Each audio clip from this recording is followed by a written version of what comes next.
মৰিগাঁও জিলাৰ লাহৰীঘাটত মুখ্যমন্ত্ৰী মহিলা উদ্যমিতা আঁচনিৰ চেক বিতৰণ।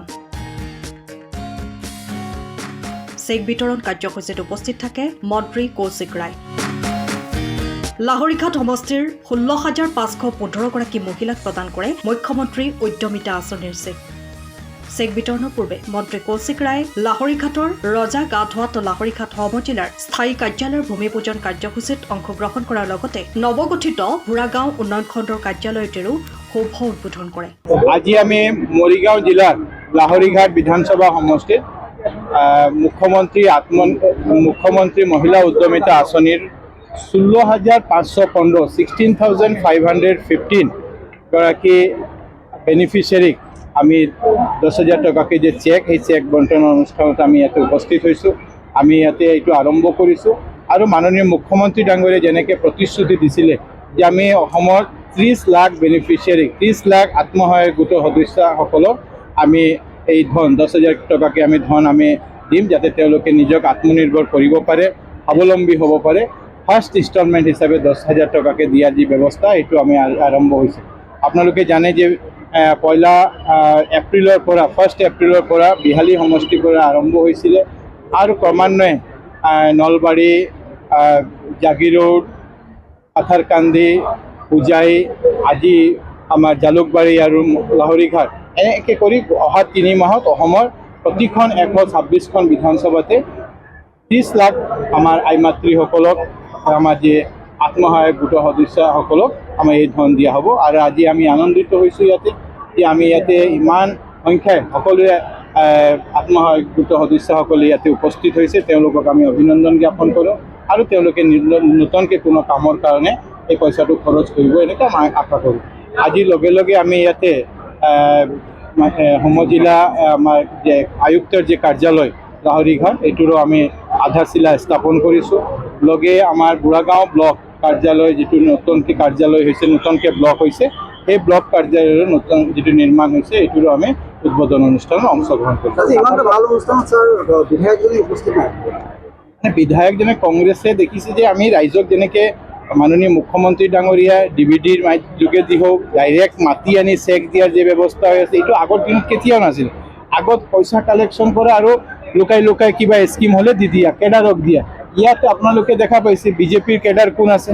আমি একদম লাহৰীঘাট সমষ্টি আপোনালোকে জানাই আছে, কিন্তু আমি সকলোকে জালুকবাৰীতো আজি দিয়া হৈ আছে আৰু ইয়াতো আমি দি আছোঁ।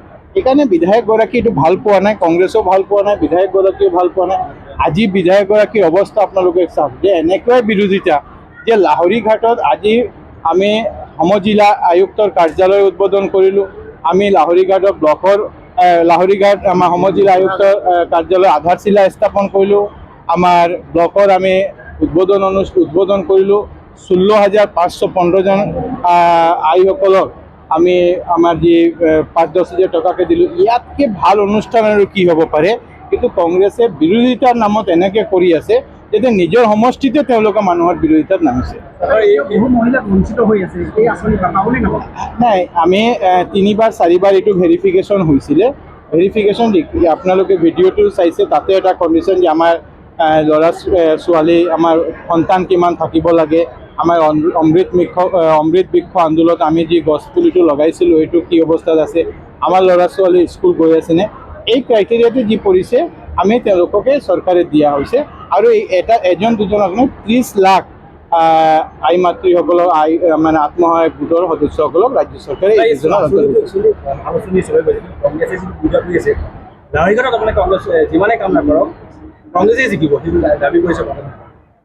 কোনে জিকিব সেইটো লৈ আমাৰ কথা হ'ল যে আমি সমাজখন আগুৱাই লৈ যাব লাগে। আমাৰ অসমক আগুৱাই লৈ যাব হ'লে, অসমক ডেভেলপমেণ্ট কৰিবলৈ লাহৰীঘাটলৈ ডেভেলপমেণ্ট লাগিব। সেই মানসিকতা মাননীয় মুখ্যমন্ত্ৰী আছে, সেই মানসিকতা ভাৰতীয় জনতা পাৰ্টীৰ চৰকাৰৰ আছে যে আমি লাহৰীঘাট বাদ দি অসমক আগুৱাই লৈ যাব নোৱাৰোঁ। সেইকাৰণে সেই মানসিকতাৰে আমি কাম কৰি আছোঁ। আৰু কংগ্ৰেছে কি মানসিকতা আছে আপোনালোকে গমেই পায়। কংগ্ৰেছৰ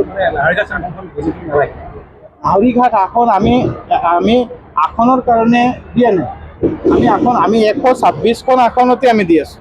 126খন আসনটো কেতিয়াও কোনো নিজিকে, এখন পাৰ্টি একটা পাৰ্টি নিজিকে। কিন্তু আমি গোটেইখন সমষ্টিতে কোন হিন্দু, কোন মুছলিম, কোন খ্ৰীষ্টিয়ান, কোন কি ভাষা ভাষী, এইটো আমি চিন্তা কৰা নাই। আত্মসহায়ক গোট তেওঁলোকৰ সদস্যসকলক দিয়াৰ ব্যৱস্থা। মৰিগাঁৱৰ পৰা শশীকান্ত বৰদলৈৰ ৰিপৰ্ট টাইম অফ চাহ। আপুনি ঘৰখনত জাপানী চৌকাত দৰ্জা খিৰিকী গ্ৰিল গেট আদি লগাব বিচাৰে নেকি যিবোৰ দীৰ্ঘদিন অটুট থাকিব তেন্তে পলম নকৰিব আমাৰ বিপণীলৈ আহক যোৰহাটৰ একমাত্ৰ আমাৰ বিপণীত এনে উন্নত সামগ্ৰী উপলব্ধ এই মেচিনটোৱে বেণ্ড কৰা হয় দৰ্জা চৌকাত আৰু উইণ্ডো বনোৱা হয় বাকি আমাৰ গেনলাইজৰ হয় এইবিলাক আমাৰ ঠিকনা শ্ৰীৰাম এলুমিনিয়াম চেণ্টাৰ ডিচিবি তিনিআলি তৰাজান যোৰহাট 785006 যোগাযোগৰ নম্বৰ 8638967754 অথবা 9401552548 পাল্লা বনোৱা আছে গেলভেনাইজৰ হয় এইটো প্ৰেছ ষ্টিল বুলি কয় গেলভেনাইজৰ উইণ্ডো হয় ইয়াত ষ্টিলৰ এইবিলাক গ্ৰিল দিয়া আছে এক্সট্ৰাকে গ্ৰিল প্ৰয়োজন নাই গ্ৰিল চিষ্টম লাগি গৈছে আৰু ইফালে মস্কিটো নেটো দিব পাৰে এইটো মস্কিটো নেট এফালে বেক চাইডে মস্কিটো নেটৰ পাল্লা আছে পকাত নি পিনে ঘৰটো আৰম্ভ কৰোঁতে লৈ যাবলগীয়া হয় তেতিয়া পকাত দি দিলে মানে ইয়াত ঢেলাই সোমাই যাব মছলা সোমাই যাব বালি মছলাটো ভৰাই দিলে মানে মজবুত হৈ যাব ইয়াৰ সময়ৰ খবৰ সময়ত পাবলৈ ফলো কৰক টাইম অফ আছাম।